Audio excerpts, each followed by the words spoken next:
el gran trabajo que deben de tener los legisladores para efectivamente proponer algún esquema que permita generalizar la tasa del impuesto en todos los bienes y poder resarcir a la clase menos favorecida, de poder resarcir de alguna manera ese pago que podrían hacer en esa contribución. O sea, es un gran tema y que efectivamente los legisladores tienen que tener mucha creatividad para poder implementarlo en nuestro país, si no, se puede prever algún problema tipo Colombia.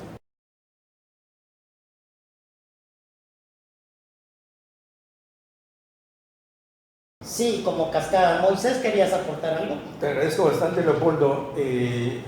Se habla siempre que el tema hay que ponerlo en el contexto, ¿no? Eso era antes. En esos momentos se habla de que el tema hay que ponerlo en el plan global.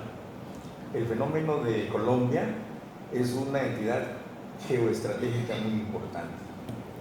Colombia es el país que produce el material que mueve 950 mil millones de dólares al año en el mundo, la cocaína. La cocaína es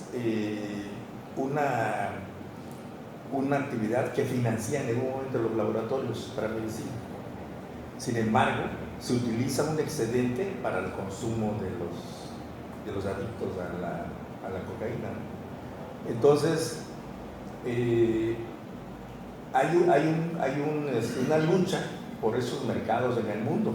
Afganistán produce droga, Guerrero produce droga, Colombia produce droga. Entonces, muy importante lo que se llamaba en un principio las políticas neoliberales, porque obligaron a este Estado, a este gobierno, financiamiento del Fondo Monetario, del Banco Mundial, y después de los financiamientos vienen en un momento las recetas, aplíquese, hágase tal impuesto, tal política fiscal. Entonces, es muy importante el fenómeno, pero ahorita todavía no ha salido a la luz verdaderamente cuál.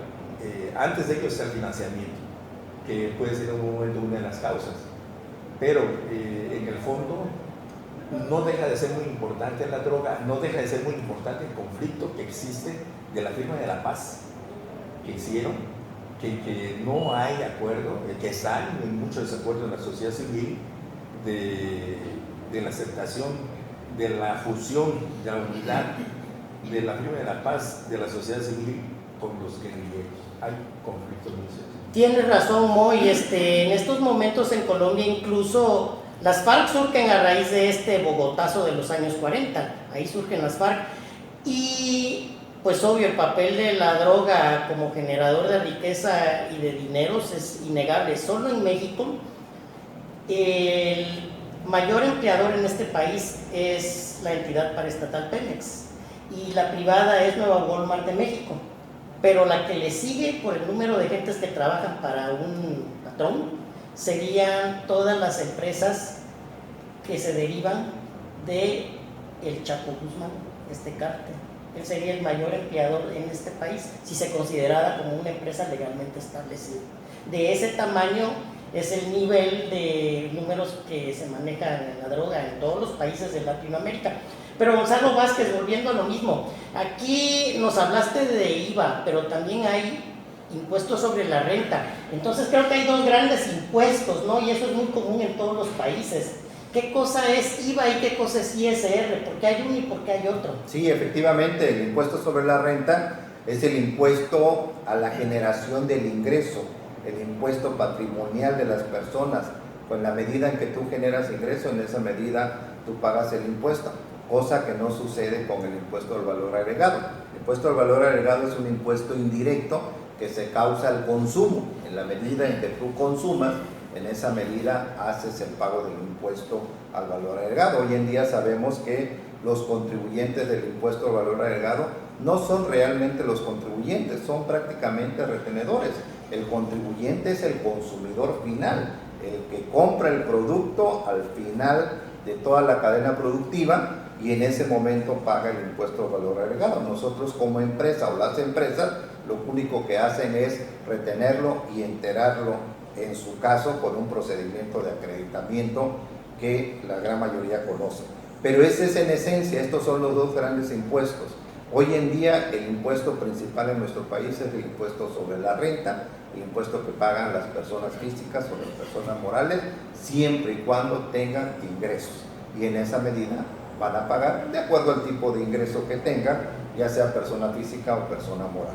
Y este impuesto al valor agregado pues es el impuesto indirecto, es el que pagamos todos los consumidores, todos. Por eso decíamos que todos tenemos obligación de pagar impuestos, y hoy en día, aunque una persona que sea estudiante piense que no está pagando impuestos, está pagando impuestos en la medida en que consuma, que compre un refresco, que compre una torta, que compre una galleta, en esa medida está pagando el impuesto al valor agregado.